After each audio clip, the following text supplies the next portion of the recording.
Queridos irmãos e irmãs, nós estamos nos nossos dias contemplando a ressurreição do Senhor à luz do drama que nós estamos vivendo, que é a crise desse mundo, né?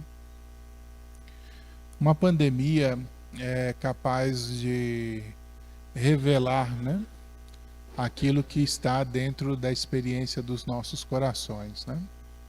Um momento desse de urgência e de emergência revela tanto aquelas coisas mais maravilhosas e extraordinárias da generosidade das pessoas, quanto também revela aquilo que é a miséria do coração humano. Então, nesses tempos é possível observar um pouco de tudo, né? E vamos vendo também a natureza, né, da nossa sociedade, né? O modo como a nossa sociedade reage às crises do momento. A igreja caminha no meio da experiência dessas crises com um olhar fixo em Jesus, com um olhar fixo no mistério da ressurreição. A grande crise que é a morte, e essa é a grande crise que é a morte é resolvida dentro do nosso olhar confiante na ressurreição do Senhor. Aquilo que era sinal do fracasso humano, aquilo que nos olhos talvez descuidados representasse o final da nossa existência, a ressurreição do Senhor nos coloca diante de uma transcendentalidade não só daquilo que é o nosso espírito, mas também daquilo que é o nosso corpo.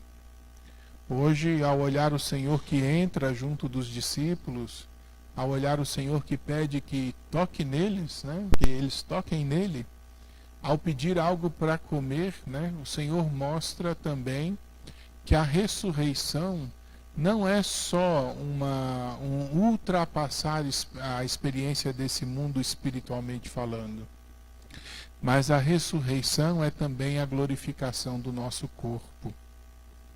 Por isso, talvez seja importante que nós saibamos olhar para o nosso corpo com um pouquinho mais de delicadeza, né? A Sagrada Escritura e também a própria doutrina da Igreja diz que o nosso corpo é um templo onde Deus habita. E a grande experiência da ressurreição traz isso, né? Porque Jesus, nós vimos na semana passada, ao comunicar o seu Espírito aos seus discípulos, né, faz essa experiência exatamente de fazer com que a presença de Deus esteja de uma maneira muito particular no homem. Seja naquilo que é o aspecto espiritual, seja naquilo que é o aspecto físico corporal. O nosso corpo, então, é figura, é fagulha dessa experiência da divindade que nós somos chamados a amar. Por isso, dentro da dinâmica da experiência da nossa própria vida, um chamado importante, né, de compreensão que nós devemos ter é da dignidade de cada um e da dignidade também do nosso corpo. O nosso corpo não está para ser usado. O nosso corpo, na verdade, nos representa porque somos nós mesmos. Nós não podemos dizer, eu tenho um corpo, né? Eu sou esse corpo.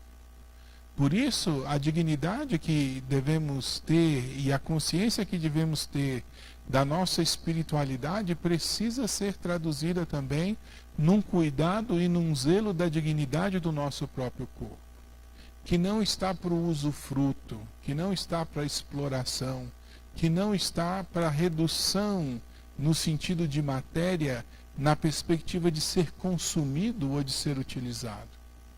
No nosso corpo está a representação dessa divindade que na ordem da criação nos fez imagem e semelhança dele e que agora na ordem da ressurreição glorifica essa perspectiva para nos dar também a plenitude que vem da realidade da graça.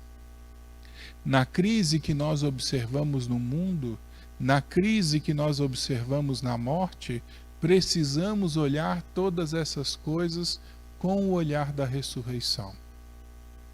Os discípulos estão tão impressionados em ver Jesus, estão cheios de alegria, que não conseguem traduzir de modo claro aquela experiência para eles mesmos. É preciso que Jesus mostre a consistência da ressurreição. A consistência da ressurreição. Venham, toquem, olhem, me deem de comer, sou eu mesmo. Não tenham medo. A ressurreição deve revolucionar o nosso olhar em relação à experiência até daquilo que é a fragilização dessa vida. Não há dúvida do sofrimento e da angústia que nos cerca. É difícil, né? Eu já vou aí há várias semanas rezando pelos falecidos de ontem, de hoje, do 7º dia do mês, né? Nós vamos aí dentro desse contexto testemunhando essas fragilidades, testemunhando essas dificuldades e tantas pessoas, né, acometidas exatamente pela crise que nós estamos vivendo. É claro que a morte ainda se coloca diante de nós e nos coloca medo, e nos coloca inquietação, e nos coloca ansiedade. É claro que as perdas, elas nos ferem, nos atingem de maneira muito direta, porque nos mexe ali naquilo que é próprio da experiência do amor, né, dos nossos queridos, que nós zelamos e cuidamos. Mas ao mesmo tempo, ao olharmos todas essas questões e todas essas fragilidades, o Senhor nos convida a olhar também para o mistério da ressurreição. Nada daquilo que nós somos permanece esquecido da parte de Deus. Hoje é bonito olhar na nossa segunda leitura essa consolação que São João nos dá, nos lembrando que diante de Deus temos um defensor. E esse defensor é o próprio Cristo. Na nossa primeira leitura, encontramos Pedro falando com ousadia diante de todos, dizendo: vocês, né, causaram o sofrimento de Jesus, vocês causaram a morte de Jesus, e na ignorância de vocês, vocês renunciaram àquilo que é o Senhor da vida. Mas esse sofrimento passado pelo Senhor se torna para nós agora referência de salvação. Nós somos salvos pelo mistério da morte do Cristo, e nós somos apresentados a uma vida que ultrapassa essa vida pela experiência da ressurreição. Por isso, queridos irmãos e irmãs, mais uma vez nesse tempo pascal, é importante que nós realizemos o convite a todos vocês de olharem para o ressuscitado.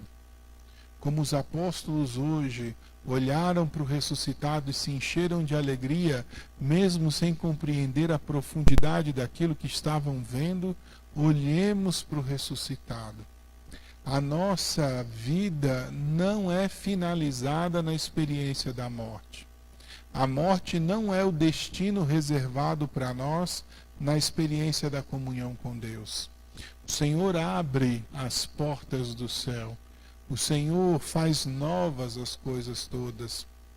O Senhor nos chamará a todos à glória da ressurreição. E nós entendemos essa glória da ressurreição no final dos tempos, inclusive com a glorificação do nosso corpo. Por isso, com muita confiança, diante da crise desse mundo, renovemos o nosso olhar na esperança que vem do ressuscitado.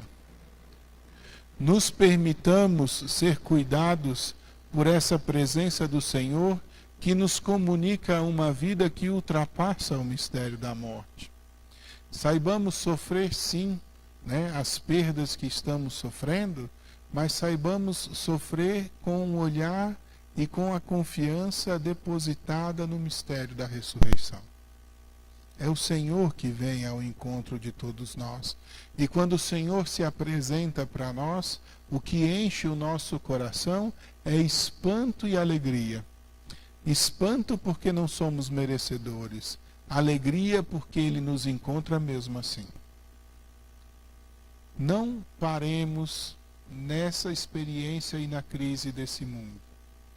Nós já experimentamos na história tantas crises, tantas dificuldades, tantos fins de mundo, né? Já experimentamos na história. Mas o Senhor vem ao encontro justamente da fragilidade da crise desse mundo, mostrando que a vida tem uma consistência muito mais profunda do que aquela que nós conseguimos olhar com os nossos olhos materiais. A Sagrada Escritura diz que aqueles que morrem estão em paz, porque de fato saem da experiência da aparência desse mundo para entrar na consistência que é própria da ressurreição do Senhor e dessa vida em plenitude. Vivamos esse mundo como cidadãos do céu.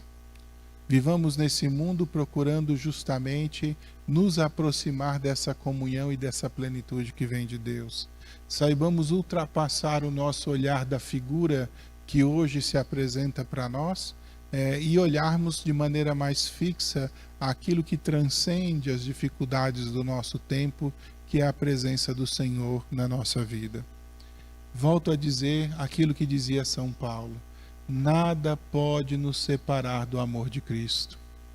Hoje mesmo São João diz com ternura que aqueles que guardam a palavra do Senhor não são esquecidos do amor de Deus. O amor de Deus os alcança. Nada pode nos separar do amor de Cristo. E Paulo diz com muita tranquilidade e serenidade: nem a morte. Nem a morte. De modo que nós devemos viver nessa vida fazendo com que a nossa experiência possa encontrar a plenitude que vem da ressurreição. Eu gosto muito de dizer e de refletir o quanto São Paulo chega no final da sua existência bastante resolvido com ela. Sabe que vai morrer, a sua condenação já está estabelecida, vai ser levado para ser martirizado.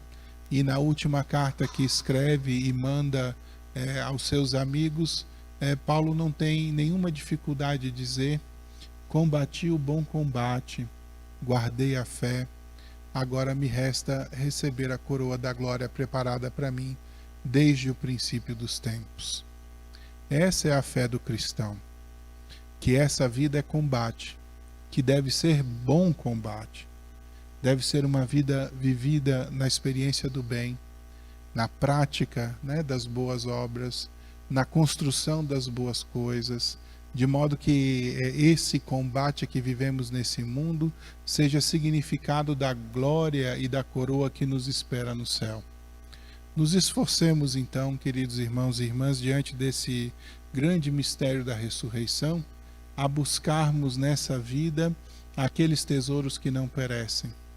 Construamos a nossa vida no céu a partir de viver uma vida digna do nome de cristão, de modo a respondermos também com alegria ao chamado que o Senhor nos faz a viver dessa vida de plenitude e preparando na nossa morte essa passagem para o céu.